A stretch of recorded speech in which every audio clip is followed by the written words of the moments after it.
Assalamualaikum warahmatullahi wabarakatuh.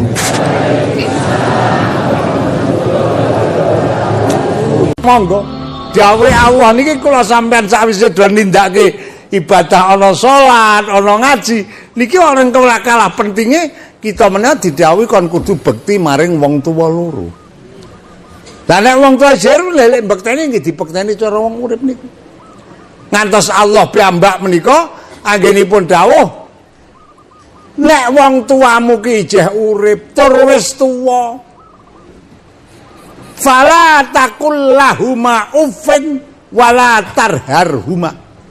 Kowe kuwi nek ndek wong tuwa wis padha tuwa, pemirenge wis suda, kowe kuwi nek ditimbali iki lek semaur aja saka kadohan. Kon ngendika sing alus aja kasar. Ha wong karo wong tuane kok muni hus. Anak karo wong tuane muni hus iki dosa gedhe lho, Kang. Kira-kira ana apa ora? Lah iki mboten pikantuk. Wong pamenipun wong tuwa nang kono panjen pemirenge pun rada suda ngundang anake nang latar. No, ngopo? Semauri ngono ki ora krungu wong panjen wis rada dundam meneh. No, ngopo? Ora nyedak. Burung krungu dundang meneh. No, cerewet. La ilaha illallah. Anak kok karo mbokne ngono nek cerewet iki lak ya jan dosa gedhe tenan niku. Wong Allah le dawuh fala taqul lahuma uffin. Nek wong tuamu pancen wis ora mireng, kowe saka kadohan diundang kuwi lek semaur nyedak. Nang ngarepe wong tuwa njur matur enten apa? Niki cara aturan Al-Qur'an lho niku. Sampai tekan semono Al-Qur'an niku le ngatur dhateng kula sampean. Dateng wong tuwa sing jeh urip. Waqfid lahuma janah adzulli minar rahmah. Lan kowe kuwi nek ngadepi wong tuwa sing jeh urip, nek petukan karo wong tuane arek salaman, pundakmu ki dicendhekno. Syukur tanganmu loro maju kabeh, tangane wong tuwa ki tetep siji dicucup. Niki dawuhe Allah, waqfid lahuma janah hadzulli. Ha anak kok salaman karo wong tua dumeh bali saka Jakarta. Edan kuwi wis nendes. Ana ora? Ngarani ra ngerti ya. Iki jan masyaallah ora manut aturan Al-Qur'an blas. Niki Al-Qur'an Allah le dawuh kaya ngoten. Dadi nek kula sampean bagi anak karo wong tua kepethuk salaman niki kedah awak pundak niki luwih cendhek tinimbang pundake wong kedah niku. Kok ndegrek kepal dongklok. Jan ora tata krama blas. Kuwi sing jenenge nyulayani karo dawuhe niki dawuhipun Allah.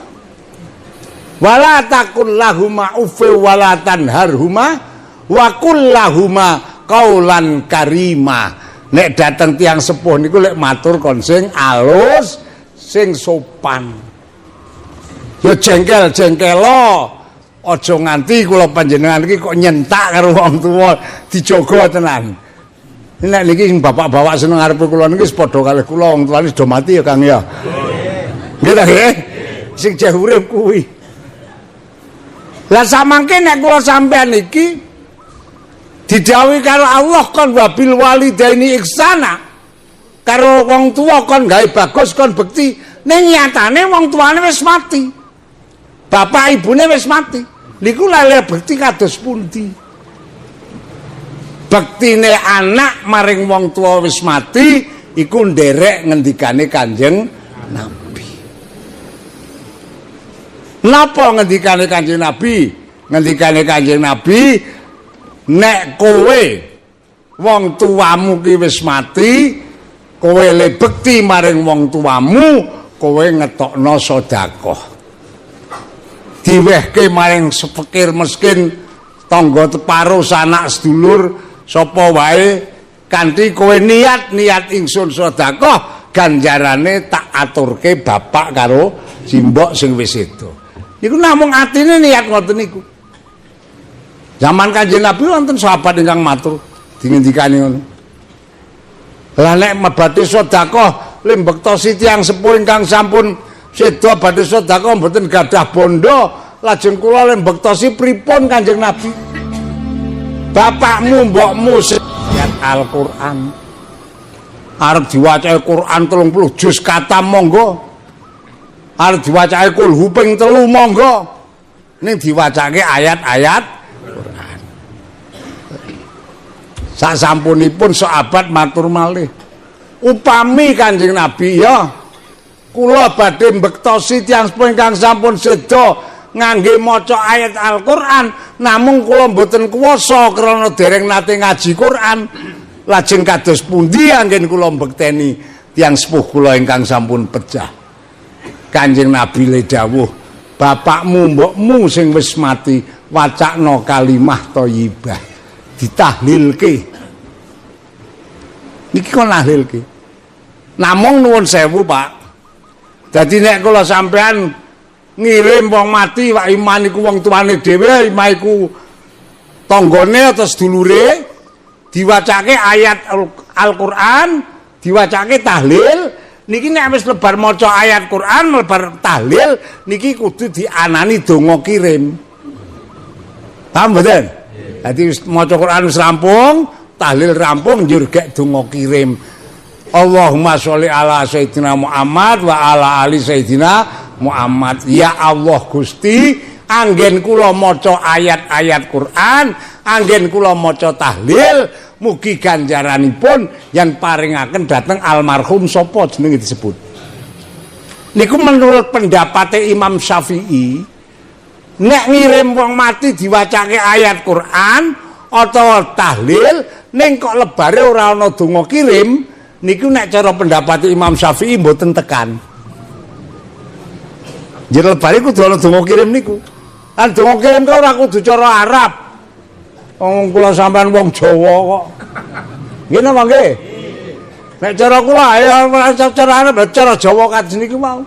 Ya Allah Gusti, anggen kula maca ayat Quran, anggen kula maca tahlil, mugi ganjaranipun jenengan paringaken dhateng almarhum sapa sing dituju. Niki namanya donga kirim. Timbang cara Arab ning ora ngerti maknane. Kaya kaum biyen mati. Wah nek ndonga jan pasae pol mengko ya dawu. Allahumma balligh waj'al wa ausil wa taqabbal misla sawabi ma qara'na fi hadzal majlis. Waduh, pandang wis rampung Kang, napa ngerti maknane ora. Ale ndonga nriki ora ngerti karepe. Ala padha karo sampean ngomongi wedhus to iki. Ngomongi ciwis yang wedhus ya ora ngerti karepe. Lho niki. Mula nek ujar kula nek cara ndonga cara Arab ora ngerti maknane, ayo apik teko cara Jawa kuwi malah atine ngerti. Terus mboten? Menggih niku Kang, nek le ndonga ki nganggo cara Jawa, ana ulama sing ngendikake kudu diawali nganggo selawat, ditutup nganggo selawat. Dadi mengko donga iki dikapit karo selawat, karo kunjuk katur nang ngersane Gusti Allah. Paham mboten? Dadi iki mbekteni wong tuwa niku kanggo diwacake ayat Quran atau tahlil. Sasampunipun menika sahabat wonten ingkang matur malih. Nek upami Kanjeng Nabi kula niku tahlil nggih mboten saged, maca Quran mboten saged. Lah kula niku lek mbekteni tiyang sepuh ingkang sampun pejah niku pripun? Bapakmu mbokmu sing wis mati kok jalukno ngapura dosane maring Allah. Nek cara nang Quran lak didhawuhke wa qur rabbirhamhuma kama rabbayani shaghira. Ndongake wong tuwa sing wis mati niku. Ya Allah Gusti, mugi panjenengan melasi lan ngapura dosane bapak biyung kula kados denten anggenipun bapak biyung kula melasi dhateng kula wekdal kula tasih alit. Dadi kula sampeyan niku mulane dituntun karo para kiai nek lebar salat kale maca istighfar astaghfirullah li wali walidai.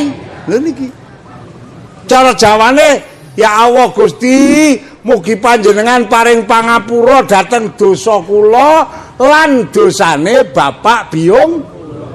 Niku pulangane ulama rumiyin. Iki saka dawuh Allah. Wa qur rabbirhamhuma kama rabbayani shaghira. Mulane nek lebar salat nika lek maca istighfar niki wau astaghfirullahal azim li wali walidayya wali jami'il mukminin wal mukminat sak piturute. Paham mboten? Iki termasuk kula sampean nek anggere lebar salat gelem ngono kuwi golongane anak sing bekti nyang wong tuwa. Tiap saat njaluk ke ngapura dosane awake dhewe lan dosane wong. Niki kula sampean karo Allah arep diteken dadi golongane anak sing bekti nyang wong tuwa. Kok anak iki karo Allah ditulis golongane anak sing bekti nyang wong tuwa niki mangke wonten ing akhirat tetep badhe dipun papakaken wonten ing swarganipun Allah. Amin. Ya kaya ngene iki kabeh mau dibarengi karo ketekunan. Awake dhewe kudu tekun, atine diajari sing ikhlas. Wong ana kok ndongake wong tuwa iki suwe jengkel. Karena karo duwe pangarep-arep, aku ki garek di penuwunan karo Gusti Allah ngene-ngene tak jajal bapake tak dongakne bendina kok dilalah penuwunane ki urung keturutan kok jengkel. Wah leren arek dongake bapak. Nyane tak dongake bendina aku ora kasil kok. Niki jenenge mutung. Niku mboten pikanto lho. Gusti Allah nglarang wala ta'asu mir rauhillah innahu la ya'asu mir rauhillah illal qaumul kafirun. Wong ki nek ndonga kok mutung kuwi klebu golongane tindakane wong kafir. Karo Gusti Allah dibendoni. Dadi kula panjenengan iki nek ndonga ora kena mutung. Apa wis dijabahi apa urung, pokoke tetep ndonga. Sebab nuwun sewu cara pengertianipun ulama wonten ingkang berpendapat ngaten. Dadi Gusti Allah niku nek disuwuni karo kawula niki mesti paring, mesti niku. Wong Allah le ngendika nang Al-Qur'an, "Ud'uni astajib lakum." Padha ndonga kowe kabeh marang ingsun Allah, tak ijabahi apa sing dadi dongamu. Niki Allah. Ning ulama wonten ingkang berpendapat tiyang donga dhateng Allah kuwi ana kalane lebar donga langsung dijabahi ana. Terus ana meneh wong donga ning lebar donga iki urung dijabahi, lek dijabahi bar 7 dina. Tekan 7 dina gek ijabah.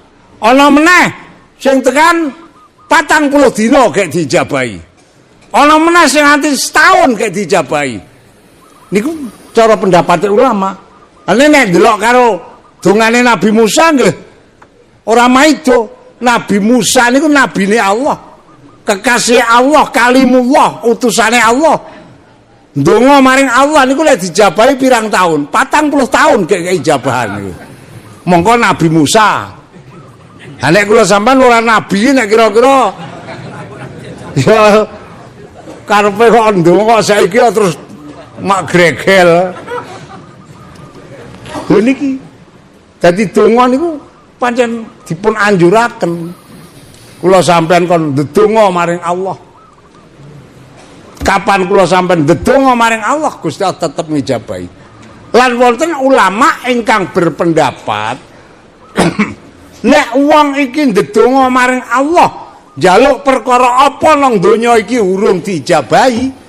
Nganti tekan dheweke mati urung kaijabahan niki mangke penuwunan sing dereng diparingake teng donya niki mangke badhe diparingaken wonten ing akhiratipun. Dadi awet dhewe mlebu kubur iki gek nampa peparinge Allah sing disuwun nalika zaman uripe. Iki wonten ulama ingkang berpendapat ngoten. Dadi nek nang donga ora dijabahi nang donya niki malah untung banget sebab engko lek dijabahi mulai mlebu nang kuburan nganti tekan akhirat niku kabeh penuwunan iki diparingake karo Allah Subhanahu wa taala. Bila saking menika monggo kula ngajak dhateng para sederek kula sedaya jamaah pengajian awake dhewe siji ditata penggalihe le padha dedhepe nyembah maring Allah. Salat 5 wektu dijaga direksa, aja nganti disiak-siakke, aja nganti diendhe-endhe sebab Kanjeng Nabi dawuh afdhalul a'mal as-sholatu ala waktiha. Utamane amal iku salat nang tepat wektu. Aja diundur-undur, aja dilur-ulur. Nek pancen wis manjing luhur monggo lek ditindakake salat zuhur. Wis manjing asar monggo lek ditindakake salat asar. Insyaallah menawi salat 5 wektu kewajiban saking Allah dateng umat Kanjeng Nabi Muhammad menika kok dileksanakake luwih-luwih direksa kanthi jamaah. Insyaallah kula panjenengan arep diparingi slamet dunyane nganti tekan akhirate. Ya senajan nang donya dicoba kekurangan, mbah sandang pangane, mbah apane, ning tetep anggere salat 5 wektune niki dijaga direksa, mangke sak sampunipun kita ditimbali yang Allah tetep badhe dipun paringi kanugrahan ingkang langkung kathah. Para bapak, para ibu, satrasipun ayat mau ngendikaaken waghfir lahuma jana'adzulli minar rahmati wa qur rabbirhamhuma kama rabbayani shaghira. Kula panjenengan pendak wektu aja do lali le njalukke ngapura dosane bapak mbokne dhewe. Kados kala wau nek istighfar ya kuwi nganggo astaghfirullahal azim li wali walidayya wali jami'il mu'minin wal mu'minat wal muslimin wal muslimat. Niki nek istighfar. Ale dongane ya nek donga Allahumma ighfirli wali walidayya warhamhuma kama rabbayani shaghira. Niki insyaallah donga niku anggere pancen mantep kula sampean atine mantep marang Allah niki Gusti Allah tetep badhe ngijabahi. Bab donga niki kejaba njaluk ridane Allah uga njaluk ridane dhateng tiyang sepuh kali. Wong-wong wis mati iki nek didongake nggih tetep ngertos kok, Kang. Wong wis mati iki dikirim karo didongake tetep ngerti. Ning ya ana sepenehe wong kuwi, wong mati dikirim ora ngerti, wong ora krungu kok. Wis monggo nek sing dipendapat kono pancen durung tau mati ya wis. Nggih nggih. Ane wong Kanjeng Nabi piyambake dawuh Gusti Allah dhewe le dawuh ya kon ndongake karo wong-wong sing wis mati kon ndongake kok. Lah kok ana wong sing dipenemu ndongake wong mati percuma wong ora krungu. Ora tekan niki tak pikir-pikir ya wong iki kaya-kaya iki menggak kekersane Gusti Allah. Mila saking menika monggo kita jamaah Selasan namung monggo takjak bareng-bareng awake dhewe do ngreksa tingkah lakune awake dhewe sing hubungane karo sepadha-padha lan tingkah lakune awake dhewe sing hubungane karo Gusti Allah. Bab kula panjenengan iki nang donya iki duwe hak loro. Siji hak maring sepadha-padha, nomor loro nek hak maring Gusti. Nek hak kula sandere Allah ya kuwi nyembah. Njaluk niki karo Gusti Allah. Ya njaluk ngapura, ya njaluk rezeki iki njaluk karo Gusti Allah. Niki aturanipun ngoten. Sing nomor loro, kula sampean urip nang alam donya iki duwe hak karo sepadha-padha. Sing karo sepadha-padha menungso, sanak sedulur tangga teparo, monggo kita lek sesrawungan, le seduluran, le tetanggan sing apik. Sing guyub, sing rukun, dene ana salah lupute ki lumrah wong menungso. Ning aja diterus-teruske enggal padha ngapuran. Niki dawuhipun Allah ngaten. Dadi kita menika anggere iso ngersa hak awake dhewe maring Allah, iso ngersa hak adahe marang padha-padha niki insyaallah karo Gusti Allah arep diijabahi dadi wong sing slamet donya, slamet akhirat. Wong nek tata lahir tiyang tetanggan niku nek apik karo tangga upamane kula dadi tanggane panjenengan sedaya Ning kula niku srawungipun sae. Kira-kira nek kula niki mati sampean lek ndongake syukur apa pripun? Lek ndongake ya mestine wong apik ya ndongake apik to ya. Nek kula niki tanggane sampean karo sampean panjang sentimen, senengane drengkeni, senengane nyentak-nyentak, kira-kira nek kula mati sampean lek muni piye? Mesti lek muni apik alhamdulillah. Ilang kelilipe ngono ya. Niki mergo tetanggan lek srawung ora apik niku nek mati mesti dongane mboten lampah donga sae. Ning nek kula sampean iki tetanggan seduluran kok iso apik gek lara wae lek ndongake wis muga-muga lek diparingi niki mergo sae le seduluran. Ya dawuh Allah piyambak wonten Al-Qur'an nggih ngoten. Ya ayyuhan nas inna khalaqnakum min dzakarin wa unsa wa ja'alnakum syu'uban wa qabaila lita'arafu. He para menungso, ingsun Allah ndadekake kowe kabeh kuwi ana lanang, ana wedok, beda-beda desa, beda-beda negara, beda-beda kulit, beda-beda rupa. Iki kabeh ora tak kondo kerah ning li ta'arofu tak kon sing padha guyub apa meneh wong tetanggan niku nek mulangi Kanjeng Nabi gek beda agama nek wong tetanggan niku kon sing sae kok wong Kanjeng Nabi menawa lenggah wonten Madinah daleme Kanjeng Nabi cedhak air jejer karo wong Yahudi kok tanggane Kanjeng Nabi tiyang Yahudi ning Kanjeng Nabi ora tau priye-priye tetep sae wong hubungan sambetinane sae. Wong cariyos Kanjeng Nabi nate kok nggadhekaken klambi keren dipun gadhe tiyang Yahudi. Ning kula sampean kok ya tak kadang kok cok Suraya ya. Mengko jan we padha Islame lho. Malah tambah-tambah padha NU-ne. Ning kok ya omahe jejer kaya kepethuk ora. Ah, masyaallah. Sing kaya ngono dilangi. Bab ora manut karo aturane ya mila monggo kerukunan iki tansah dipun jagi. Nek ana tangga kok rada kesusahan, kita paling ora didongakake muga-muga enggal ilang susahe. Nek ana tangga kok rada lara, didongakake muga-muga enggal diparingi waras. Niku pokoke tetangga niku ngoten niku aja-aja nganti dikabari kae lara has ben dilongkar sak mudar. Ampun. Kanjeng Nabi niku mbok ya digawe lara kaya ngopo nek ndongake karo wong sing gawe lara niku tetep sae kok. Ha Kanjeng Nabi niku di fitnah karo tiyang-tiyang Quraisy niku le doa ya Allahumma di qaumi fa innahum la ya'lamun.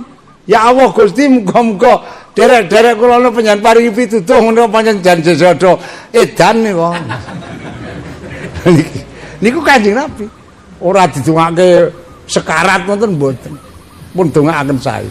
Lah muga-muga kula panjenengan sedaya sebagai umat Kanjeng Nabi iso nirokake tindak lampahe Kanjeng Nabi ya kuwi ndonga ingkang sae. Sedulur dulur setangga kabeh didongake sing apik, sing urung sadar dongake enggal paringana sadar, sing urung tau gelem jamaah didongake enggal jamaah ngoten ya. Aja disengit teko ben teko dingu wae teko dongake. Nggih nggih. Insyaallah mangke nek kula sampean iso nglakoni apa sing dadi petunjuke Al-Qur'an, kula panjenengan senajan nang donyane iki urung dijabahi, tapi mangke teng akhirate kita tetep karo Allah diparingi kanugrahan ingkang langkung ageng. Allahumma saking menika monggo do donga dinunga. Niki tak kabari ya Bu. Sesuk tanggal 24 Desember iki arek ana pengeterapan PPKM meneh tekan tanggal 2 Januari. Ya. Ning sampean ora usah kaget. Ngono kuwi ya aturane menungso. Dadi lek ngaji ya tetep ngaji ora prei ya. Lek jamaah ya tetep jamaah kok njero ana PPKM kok leren lek jamaah. Ah sampean imane gondol lampor kuwi. Nggih. Niki kaya ngoten niku pancen aturan-aturan nang donya. ning kula panjenengan iki nek ngaji ngoten iki golek kebahagiaan donya lan akhirat. Dadi ora mung donyane tok ning tekan akhirat. Mila saking menika muga-muga Allah tansah paring pitulungan dhateng kula panjenengan sedaya. Diparingono dadi kawulane Allah sing bisa tabah, sabar ngadepi sedaya coba lan ingkang ing tembe karo Allah di ngapura kabeh dosane, diparingono pungkasan husnul khotimah. Nitik ngendikane Allah wonten ing Al-Qur'an, innama ya'muru masajidallahi man amana billahi wal yaumil akhir wa aqamas shalah wa ataz zakah al-ayah. Allah dawuh, kula niki nek weruh masjid kaya ngeten niki apike ati kula niku bombong. Syukur alhamdulillah wong Islam iso gawe masjid sing apik. Niki teng ati kula. Berarti pancen wong Islam iki wis diparingi pituduh karo Gusti Allah iso ngapik-apik tempat peribadatan. Nanging masjid ingkang sae niki nek kula lek namatke nganggo hadise Kanjeng Nabi, kula niki malah kadang-kadang atine lek mikir rada dak-dikduk. Lah kok dak-dikduk pripun? Kula nate maca hadis. Sayati ala ummati zamanun. Bakal teka ning umatku swijining zaman. La yabqa minal Islam illa ismu. Islam menggari jenengane tok. Jenengane mono Abdullah lah ya Islam ya Pak ya. Jenengane mono Ainuddin ya Islam banget. Ning jenenge tok. Nyatane jenengane Abdullah, jenengane Ainuddin jan ora tau munggah masjid iki kira-kira ana ora ya Kang. Ora kene lho iki sing tak omongke kono ngisor langit. Nggih. Niki tak angen-angen kok dawuhe Nabi ki wis teka. Dadi Islam ki menggari jenenge tok. Wala minaddin illa rasmu. Agama menggari tulisane tok. Saiki nang masjid-masjid ki ana tumpukan Quran ki pirang-pirang. Ning nek wong mlebu masjid sing gelem leren maca Quran kok jan leres. Dadi agama jan menggari tulisane tok. Wala minal Quran illa darsu. Quran menggari kumandange tok. Luwe-luwe zaman sak mangke menawa sawise elektro tekan desa-desa, listrik masuk desa. Saben-saben masjid, saben-saben musola dipasang pengeras suara. Leres. Kene ya iya ta Kang. Menjelang subuh kurang setengah jam dikumandangke Al-Qur'an buanter banget. Nggih. Ning niku nek sampean cedhaki leboni nang masjid kono sing maca ki plastik lho Kang. Leres. Wong-wonge sing jaga ki turu nang jejere. Lho niki dadi Quran menggari kumandang itu. Kanjeng Nabi mila dawuh, nek Islam menggari jenenge, agama kari tulisane, Quran kari kumandange, niki ngendikane Nabi ya'muruna masajidahum. Masyarakat Islam senengane nang kono kuwi do ngapik-apik masjid langgari. Masjidnya kurang apik ayo dibangun. Wong dhewe wis ketinggalan zaman. Nek pancen masjid arep dibangun aku kereo ora gelem ketinggalan. Kae sapi nang kandang tuntun ngono engko gitu wesi. Kurang ngetleponge keruki. Niku semangate ngantos dumugi sematen. Ning pada umumnya Kanjeng Nabi le dawuh nek masjid niki wis dadi wahum kharabun ang dzikrillah. Mandang masjid wis dadi le do nganggoni aras-arasen. Muga-muga nuren ora. Allahumma sakwise masjid iki wis apik, muga-muga sederek-derek kula masyarakat Nuren do duwe tresna karo masjid. Kula nyuwun kanthi sanget ya ora jamaah nang masjid ya luweh ning tak jaluk supaya nek pendak wektu ki nek krungu adzan ke dungak masjide. Teko dungak wae teko nang masjid oh luhur bali.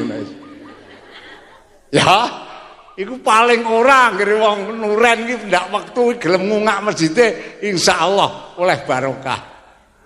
Ane nek masjid wis apik ngono iki wis ora tau do dampah titeni wae. Kanjeng Nabi le dawuh la sholata li jaril masjidi illa fil masjidi.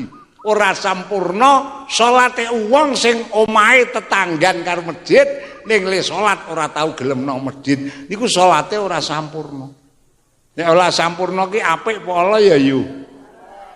Sae napa awon? Wis aku saiki tak takon wong macak ki nek ora sampurna apik apa ala? Awon nggih. Sampeyan umpamane macak arek nemoni nganten, wah lek ndandake rai sak sirahe nang salon. Bayar 2.500 ya. Nggih nggih. Lambine kene wah sing regane sak meter 2,5 juta. Ning saka nggon wudel medhun ora tutupi. Terus sampeyan nemoni nganten kira-kira tanggane priye?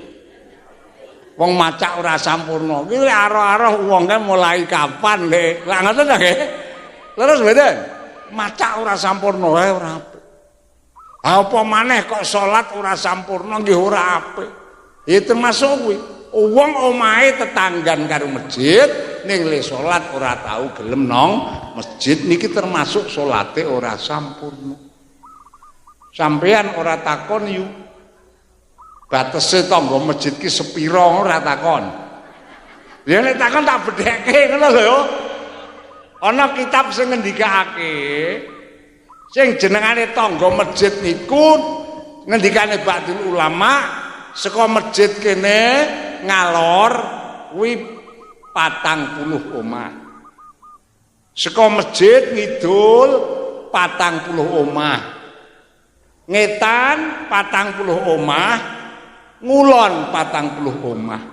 Dadi sekitar masjid ki angger ana omah 160 omah kuwi kabeh tangga masjid. Lah saiki Nuren ana apa ora 160 omah. Nek ana ya iki berarti 160 omah iki wong Nuren iki tangga masjid kabeh. Nek lek salat ora tau gelem nang masjid so nek modar ora iso ngentut. Ngono lho Kang. Paham ta mboten? Wong ora sampurna kok. Niki mila dieling-eling masjid ingkang sampun sae niki monggo muga-muga dadekke masjid sing barokah, masjid sing usisa alat. Kula niku kemutan biyen gek taun 76 kula nate sowan Mbah Kiai Abdan nang Koripan. Mbah Kiai ngendika ngeten, "Solihun, dalem Mbah tak omongi yo nggih endi-endi desa kuwi angger masjide iki bobrok masyarakate mesti bobrok mbah ekonomine mbah persatuane mbah kerukunane angger desa masjide bobrok masyarakate mesti bobrok niku ngendikane Mbah Abdan.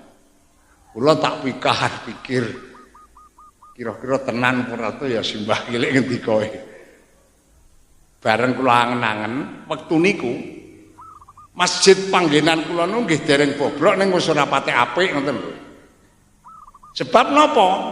Srambine niku nek ditamatke saka ngarep niku persis kaya payung kuangan dikurepke. Lah kok ngono? Bab sing sisih lor niku nganggo gunung-gunung, sing sisih kidul nganggo dudur. Lah dadi kaya payung kuangan dikurepke. Ah tak pikir-pikir nek ngono ngendikane simbahke bener. Masjid ki anggere bobrok, masakane bobrok. Wekdal niku masyaallah panggenan kula niku kula tasih kemutan persis. Persatuane ya kurang patekno raket. Ekonomine ya ten sengkayik. Akhiripun tahun 76 niku kula matur karo sing sepuh-sepuh nek masjid dibangun pripun. Alhamdulillah disetujui. Sak sampunipun pun laksanakaken pembangunan rampung masjidnya dadi dipun resmekaken terus digawe ibadah niki alhamdulillah pancen yektos ora sampai tahunan omah-omah sing kiwa tengen masjid niki karo Gusti Allah diparingi kanugrahan sing maune gedhe-gedhe kuwi akhire dapun bangun iso sak kiwa tengene niku kabeh ora ana omah gedhe wis ta niku mergo masjid apik. Lah mila muga-muga wonten ing Nuren iki sak sampunipun masjidipun iki sae masyarakat Nuren iki diparingi sae lahir batine. Atine diparingi ati sing resik, lahire nggon bab ibadahe monggo muga-muga diparing ana giat. Allahumma ya paling ora lah. Le salat nang masjid nek upamane pendak wektu ora iso ya paling ora ki maghrib isya subuhe iki mbok ya diperlokke wong nek awan dhuwur asar ya nyambut gawe metu ya Kang. Nggih mboten. Nek maghrib ndak ya urung bali. Wah nek maghrib urung bali ki pancen setan pasar nek niki ya. Nggih nggih. Wong nek arek ora jamaah niku alasan digawe saged kok. Saged. Pamane wong lanang. Kang kowe iki nek luhur karo asar kok ora tau ketok jamaah mesti to piye ya aku nek luhur karo asar ku ora nang omah aku nyambut gawe metu. Ha nek maghrib ki cok gek bali dok. Aisyah urung mari kesele. Subuh urung tangi. Ayo kapan arek ngacek masjid. Jadi arek jamaah ki nek digawe alasan ditinggal iku saged mawon. Apa meneh wong wedok alah wong wedok ini anggawe alasan ninggal jamaah ki jan pinter banget. Tangga kula yu. Kek semono ki wong wedok-wedoke tak kumpulke terus kula sanjang. Wong wedok-wedok mbok saiki do jamaah. Kowe njaluk izin karo bojomu nek salah do jamaah, wong bojomu ya do jamaah. Oh nggih. Wis mangkat jamaah tak titeni ana setunggal sing durung tau ketok kuwi. Wis tak takokke tanggane. Mbak Yu kae kok urung tau ketok jamaah duka. Ana apa ya mboten mangertos tak parani nang omahe. Yu dalem kancane wis do jamaah kok sampean dhewe urung ketok jamaah. Wah nggih nyuwun ngapunten Mas Kyai wong tasih repot-repot apa? Kula mah tasih gadah lare suson. Oh ya, ya tak enteni yu engko nek wis disapeh ya nggih. Wis tak enteni pirang-pirang sasi kok ora jedul-jedul. Tak takokke tanggane kanake Mbak Yu kan semarene apa urung nyemanggaaken. Kok urung ketok wis pirang-pirang sasi tak parani. Yu nun. Anake wis marani apa urung empun. Ha kok ndene urung ketok munggah jamaah. Ha pripun wong pun mandeg malih. Ayo kapan arek lekat jamaah? Jadi alasan ninggal jamaahnya digawe saged mawon. Mula nek kula panjenengan arep jamaah nang masjid ki anggere diniati merangi yo nafsu insyaallah mangke ati karo Gusti Allah diparingi enteng. Allahumma nggih niki pancen repote niku nek omah cedhak masjid nek salat ora tau nang masjid niku pancen lah resikune ageng sanget. Kula kemutan setunggalipun riwayat. Rumiyin nalika Kanjeng Nabi sampun lenggah wonten Madinah. Niku Kanjeng Nabi kan nate dawuh. Man tarokas shalah ma'al jamaah aqabahu Allahu bisnai asyara baliyah. Sing cara Jawane sapa wonge ora tahu salat jamaah. Lek salat ora tahu jamaah. Niki ngendikane Kanjeng Nabi, wong iku nek ora tahu jamaah karo Gusti Allah arep diparingi siksa 12 werna. 12 werna niku diparingke nang 4 panggonan. Sing 3 werna siksa diparingake nalika dheweke isih urip nang alam donya. Sing 3 werna maneh diparingake mengko nek dheweke wis ketekanan sekarat pati, arepe mati. Terus sing 3 werna meneh mengko diparingke nek dheweke wis mapan manggon nang luangan kubur. Sing 3 werna meneh mengko diparingake ana ing dina kiamat. Niki siksane Allah sing diparingke marang wong sing ora tahu gelem jamaah. Ya salat ning ora tahu jamaah. Bakdanipun Kanjeng Nabi dawuh ngaten menika, lajeng wonten seorang sahabat ingkang sowan. Naminipun Abdullah ibnu Ummi Maktum. Sowan Kanjeng Nabi, assalamualaikum, waalaikumsalam. Kene Abdullah, nggih, ade matur Kanjeng Nabi, priye? Panjenengan dawuhaken tiyang menika nek mboten nate jamaah badhe disiksa 12 wena. Iya. Namung semantena Kanjeng Nabi kepareng kula matur kagem pribadi kula. Apa? Mbok inggiya kagem pribadi kula menika panjenengan parengaken mboten jamaah. Nah alasanmu apa dul lek arep ora jamaah? Alasan kula tigang perkawis Kanjeng Nabi. Apa? Ingkang sepisan mripat kula menika kalih-kalihipun wuta sedaya. Nomor kalih mboten wonten ingkang sok nuntun. Bab Abdullah niku ora ndek bojo, ora ndek anak. Ingkang nomor 3, griya kula menika tebih kalayan masjid. Dadi alasane telu. Wuta, ora ana sing nuntun, omahe adoh karo masjid. Kanjeng Nabi lajeng mantuk-mantuk akhirnya ngendika. Ya, nek kanggo pribadi mudul ya kena nek arek ora jamaah. Matur nuwun sanget Kanjeng Nabi atas kemirahanipun. Sak mangke gandeng sampun cekap badhe nyuwun pamit. Oh ya. Begitu medal tekan ngelawang urung sampai metu saka daleme Kanjeng Nabi. Sahabat Abdullah ditimbali karo Kanjeng Nabi. Abdullah dalem mandeg sik tak takon, inggih. Kowe lek dong gogok ning omahmu kono. Sangka masjid kene dikumandangke adzan tondo wektu salat. Kowe krungu apa ora karo undangan adzan saka masjid iki? Saka omahmu kono. Mireng Kanjeng Nabi, krungu, mireng. Akhiripun Kanjeng Nabi tak jabut ora sida tak murai Abdullah. Senajan kowe picek ora ana sing nuntun omahe adoh karo masjid, wong kowe nek dong nang omah gogok nang omah, kok masjid dikumandangke adzan, krungu kowe kudu jamaah. Nek ora jamaah samber gelap kowe. Niki sahabat Abdullah anggenipun ngreksa salat jamaah niku akhiripun sekolawang daleme sahabat Abdullah niku dipasang tambang. Diulur, ditarik tekan lawangan Masjid Nabawi. Mboten tebih namung 6.000 meter kok yu.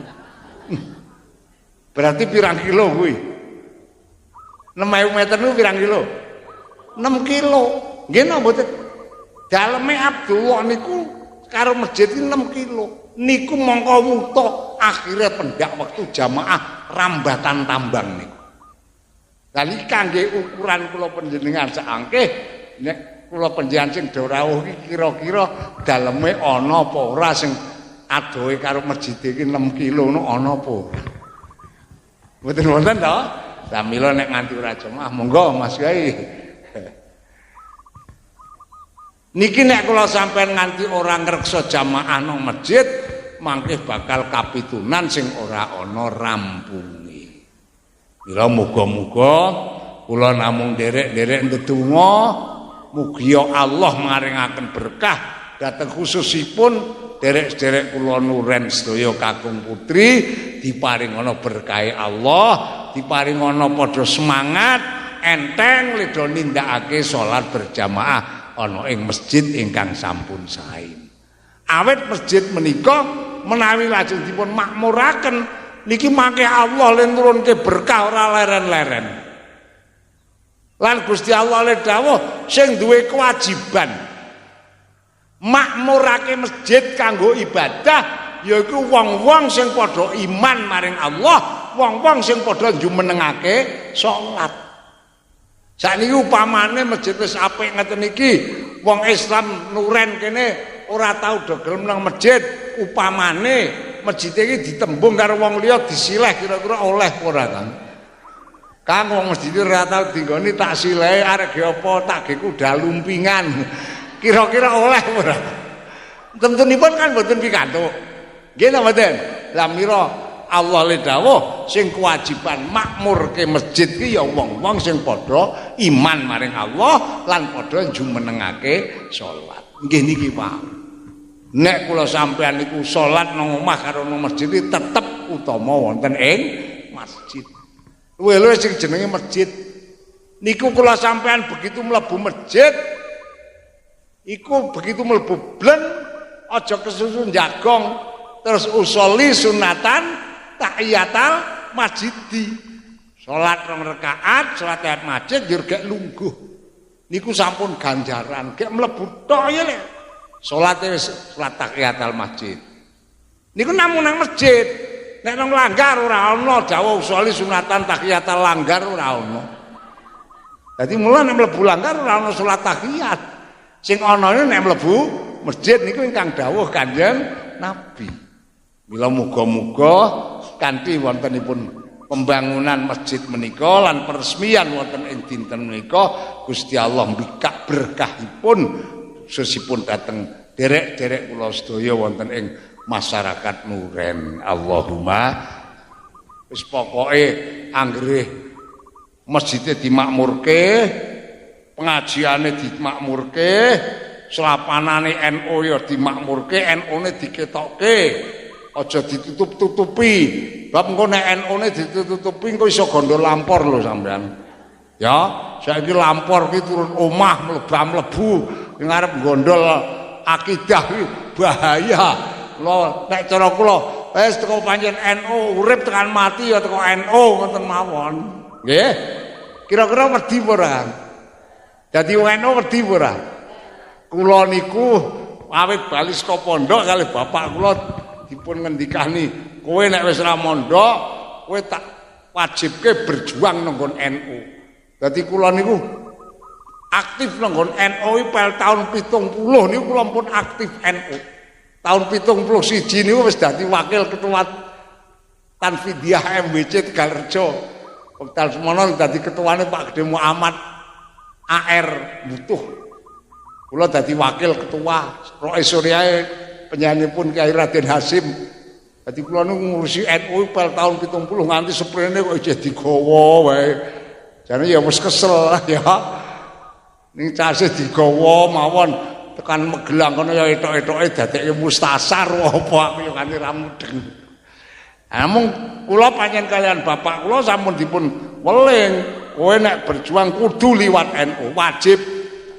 Alhamdulillah kula saged nderek apa sing dadi dawuh tiyang sepuh nggih alhamdulillah atine ya diparingi ayem bab apa nang gone NU ki ora ana liya kitana nderek dhateng para alim ulama umpajan NU ki sing gawe ya para ulama gawe wadah wong-wong sing padha Islam akidahe ahli sunnah wal jamaah kasarane wong NU ki sing jegel ngopeni tahlilan ngopeni manakiban, ngopeni berjanjenan, ziarah kubur, nek traweh ya 20 rakaat, nek salat subuh ya nganggo donga kunut niki termasuk ajarane wong NU sing dipertahanke. Mila menika perlu sanget kula panjenengan cepengi insyaallah nek kula panjenengan padha nyekelmi Islam ala ahli sunnah wal jamaah sok mati sak mangsa-mangsa arep diparingi mati kanthi husnul khotimah. Allahumma Gusti Allah paring pangendikan walaqad dzarokna li jahannama katsiran minal jinni wal insi. Ingsun Allah wis nyediakake neraka jahanam. Gusti Allah nyediakake jahanam. Disediakake kanggo sapa? Ngendikane Allah kanggo menungso lan jin. Dadi kula sampean ki meneng-meneng dicepaki jahanam lho. Hawa nafsu ki mongko ora ana sing ngajak mari kebecikan mboten wonten. Pitados napa mboten sampean? Bab Allah anggenipun dawuh sampun cetha kok nenggon Al-Qur'an nenggon juz 12. Wa ma ubarri'u nafsi inna nafsa la ammaratum bisu. Jadi ora ana sing jenenge hawa nafsu niku ngejak sae niku mboten wonten. Sing jenenge hawa nafsu niku ngejake namung ngejak Allah. Upamane atine krengket, aku saiki tak jamaah. Niki engko nek wis mangkat ki hawa nafsune ngelekke grimis, Kang. Awak wis tuwa, hati-hati. Engko nek gegrimisan mangso angin. Iki jurtul akhire ki nafsune ngono. Andilala atine kalah karo nafsu. Ayo ya. Nek masuk angin ya jan rekoso. Wis ora jamaah sik kok. Nafsu iki kaya ngoten iki. Kula sampeyan iki mos kok ngomah arep mangkat ngaji wis kenthenge kadang-kadang nafsune jedul kok. Amboh liwate apa ora ngerti. Mangke nek peperangane nafsu karo ati kok iso menang atine nggih sampeyan iso tekan kene. Nek peperangane nafsu karo atine kok menang nafsune ora bakal sampeyan tekan kene. Senajan waras tak kandhani. Niki, mila nafsu iki ora ana sing ajak apik mboten wonten. Saking menika monggo. Supaya kula sampeyan ki senajan karo Allah disediani jahanam ning ora dipapake nang jahanam menika ati kula sampeyan iki ge mikir-mikir. Ge angen-angen.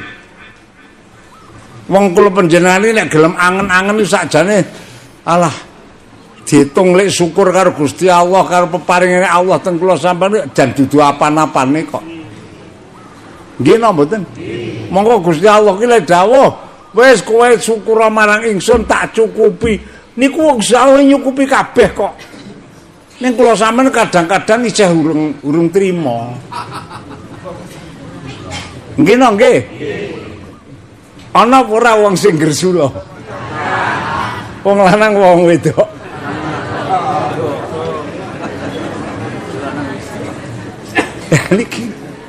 Niki out kula sampeyan iki cok isih kaya ngono kuwi mulane wah monggo lah bareng-bareng saiki awake dhewe semangsane ati kula sampeyan iki aja banget-banget ling lalekake karo angen-angen akhirat. Aja banget-banget. Ya lali ning aja kenemenan ngono. Dadi setiap dinane iki monggo awake dhewe eling-eling nek aku ki ya wis tuwa upama diparingi umur semene aku garek semene dina ngene iki kedah dipun pasang mriki niki. Supaya apa? Supaya ati ki ana tumukninae. Ana antenge. Ning nek kula sampean ki sing dipikir mung bondo, duit, wah mendelok kahanan nisbate wis tuwa ngono kok ya isih kepengin ganti HP sing apik kok. Jan masyaallah. Mbok polomu. Kowe jan gumun. Jajan iki. Masyaallah. Ana ora Kang? Ya aja ngomong. Iki monggo wae. Dadi cobane menungso urip iki jebulane nggih abot iku. Lek arep mapake ati bisane iso gelem kelingan karo akhirat niku wah mboten gampil. Mongko kula yakin angger kula sampeyan ki nggodhogi HP ora kelakon kok kelingan akhirat. Yakin wis kuwi. Nggih napa nggih? Apa meneh gek dong ditelepon. Tok ngrembug dhuwit blas ora kelingan kan. Terus niki termasuk ujian kagem kula panjenengan. Mula Allah le dawuh sing dicawisi jahanam kuwi ya sing nomor 1 menungso diparingi ati ning atine ora gelem gawe ngangen-angen akhirat. Niki sing calon dicepaki jahanam. Lah terus sapa maneh kejaba atine ora gelem gawe angen-angen akhirat, ora gelem gawe angen-angen pati. Walahum ayunul la yubsiruna biha. Mripate iki ora tau gendelok ayate Allah. Mata kok bendina ora tau gelem namatke Quran ya ora. Namatke selawat ya ora. Alah saben dina kok angger nang omah njagong grok. TV. Sing ditamarke apa? Saya jajal Kang dangen-angen ya. Saya tak jak angen-angen. Iki wis do tuwa kabeh ya. Sakniki kula sampeyan iki wis tuwa ngeten iki nggih. Njur saiki jegleke TV, nonggon TV kono sing ana kuwi biduan wedok ayu nyanyi. Terus kula sampeyan namatke nganti merem-merem. Kira-kira nek wis rampung iki nirokke iki patut pura kan. Jajal diangen-angen dhewe wae.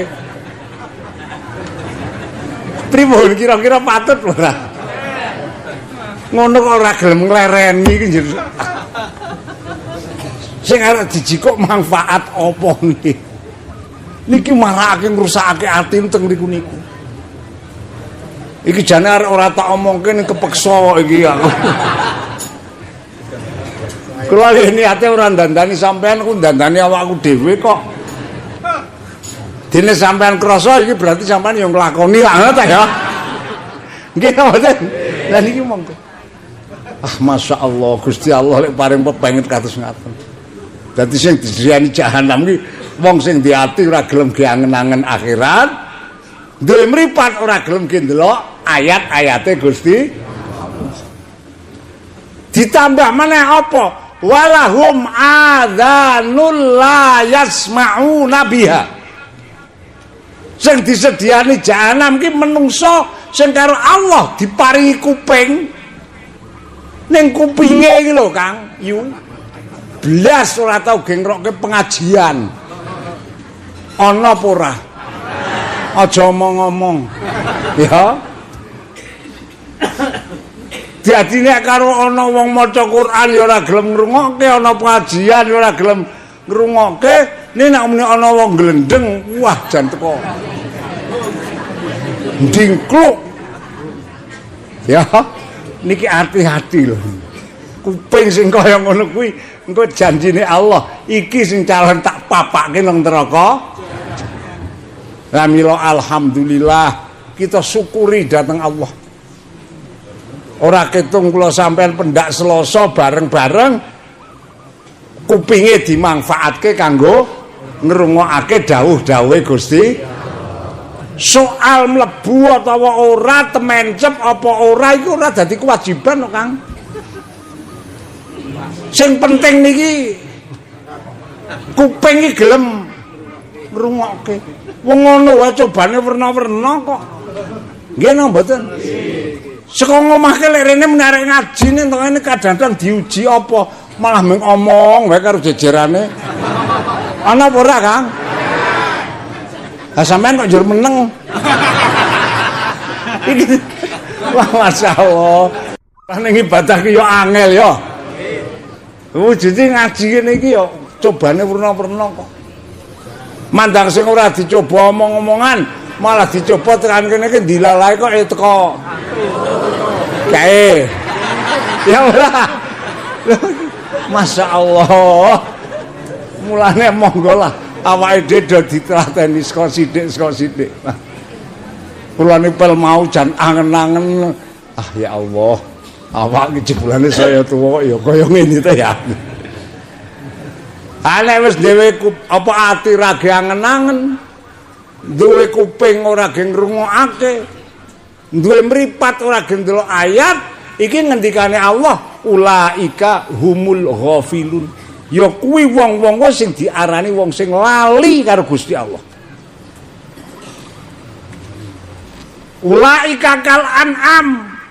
Malah Gusti Allah len gambarke wong nek duwe ati ora ge angen-angen, duwe kuping ora ge ngrungokake, ndek mripat ora ge ndelok, ulaika kal an'am. Dheweke iki kaya dene kebo sapi. Kang, kula tak takon. Sapi niku gadah kuping napa mboten? Kupinge nek karo sampean gedhe ndi? Gedhe kuping sapi ya? Gadah mata napa mboten? Matane nek karo matane kula sampean ombo ndi? Ombo mata sapi. Ndi ati napa mboten? Atine nek karo atine kula sampean gedhe ati ndi? Gedhe ati sapi. Mula Allah nggambarke niku kal an'am kaya dene sapi. Sapi niku nuwun sewu. Dituntun nang aspalan, arep digonong pasar. Nang dalan aspalan. Niki sapi niki dilalah dituntunke nengah-nengah. Lek mlaku kuwi, ha saka mburi ki ana mobil banter. Diklakson karo sopir niki. Kira-kira sapi ini krungu napa mboten? Krungu ya. Krungu wong ndek kuping kok. Ning njur gelem minggir ora, Kang? Sebab duwe ati ning ora iso angen-angen nek kupinge krungu karo swara klakson kuwi. Ning ora gelem minggir. Iki termasuk sapi. Ngono ya. Ha saiki tak kosil, Kang. Aja ngeguyu. Ya yu. Gadah kuping. Nek esuk adzan subuh seru kae krungu apa ora? Ning gelem tani apa ora? Sapi kuwi jenenge. Niki masya Allah. Dadi kula sampean ki nek goleki keluputane awake dhewe iso ketemu anggere ngoten niku. Leres? Dene kok kaya ngono kok kon ngaji kok ya ora menyat. Niki masya Allah. Allah le dawuh ulaika kal an'am. Kaya sapi. Dadi niki mangke nek ana sapi ngoten niku diklakson-klakson ora gelem minggir, iki sing susah sopir. Apriye ditabrak. Mesti motore ya renyek. Nggih no nggih. Arep nggokke ngiwang kadung banter ya engko jegur nang curi. Ha iki kaya ngene iki repot. Sing ana kaya ngono kuwi sing paling tobat niku wong-wong sing nyekeli hukum niku lho. Nggih no nggih. Dadi mila saking menika monggo. Awake dhewe kanthi lantaran ngaji ngaten menika muga-muga Allah paring pembuka. Dateng manah kula panjenengan sedaya senajan kula sampean ki ora wong pinter ning muga-muga oleh pituduhe Gusti Allah. Wonge nek oleh pituduhe Gusti Allah dilalah senajan ora pinter lakune iku dilalah diparingi bener. Mergo pituduhe Gusti. Ha senajan pinter nek ora oleh pituduhe Allah, sulaya kok. Nggih mboten? Nggih. Ha wong santri pondok maca kitab ya ngenyes.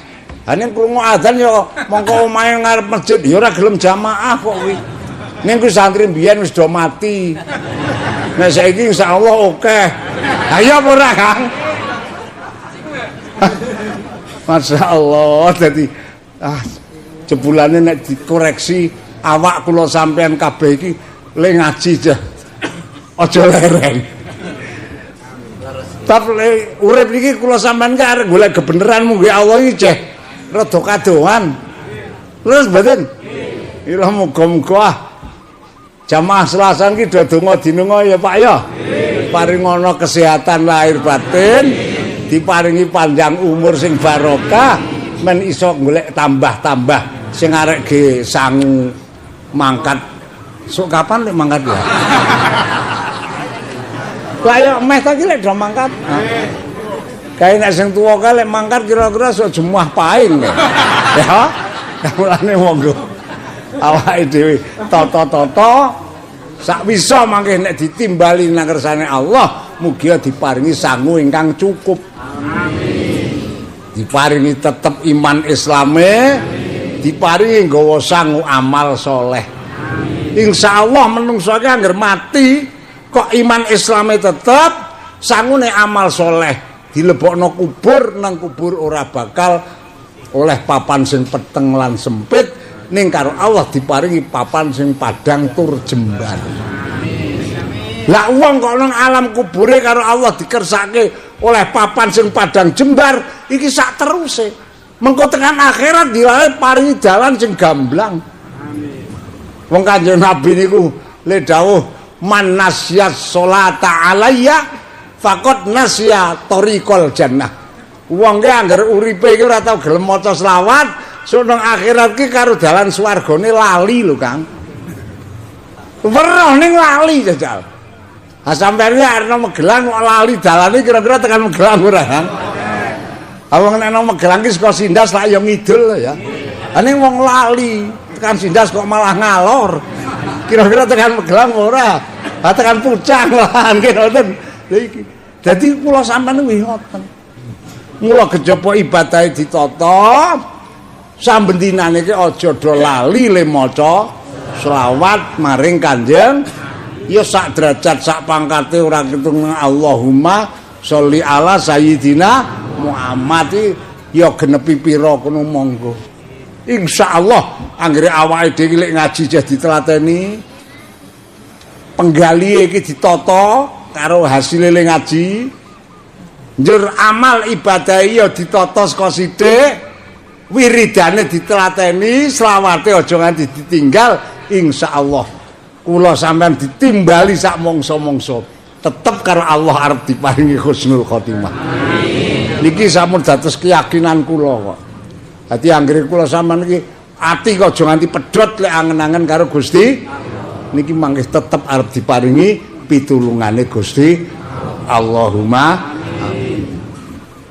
panjenipun Gusti Allah sampun paring dawuh. Dadi wong ki anggere akeh le eling karo Allah, iki mengko wong iki karo Gusti Allah ya arek diilingi. Fadhkuruni adzkurkum. Nek kowe kabeh do gelem zikir marang ingsun, aku tetep kelingan karo kowe. Kowe bakal tak reksa. Nek kula sampean kok lali karo Gusti Allah ya kula sampean dilalekke. Lah nek wis dilaleki karo Gusti Allah dalam artian ora diparingi pitulungane Allah ya aja ngarep-arep kula sampean arep slamet.